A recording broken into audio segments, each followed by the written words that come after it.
If you want to bring external data into your dashboards, connecting an API to Tableau is a powerful way to do it. In this beginner-friendly guide, you will learn how to connect an API to Tableau step by step, even if you have zero experience. This allows you to fetch real-time data from external sources and visualize it inside Tableau. To get started, open Tableau Desktop on your system. Tableau does not directly connect to most APIs using a simple built-in option, so you typically use a web data connector or a third-party tool. The easiest method for beginners is using a web data connector. Go to Connect and select to a server, then choose Web Data Connector.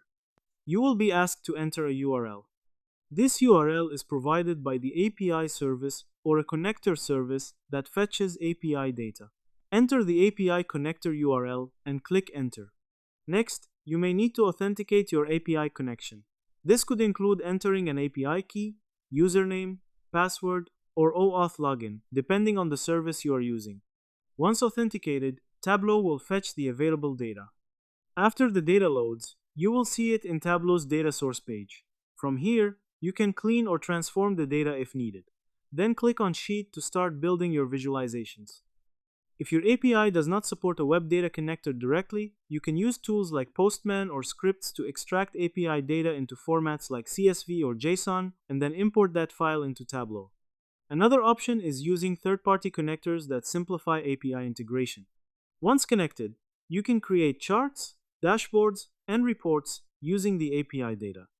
You can also refresh the data to keep your dashboards updated with the latest information.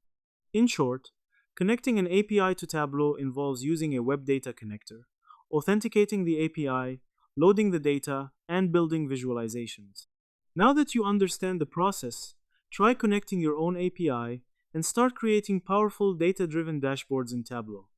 If this helped, like, share, and subscribe for more quick tutorials.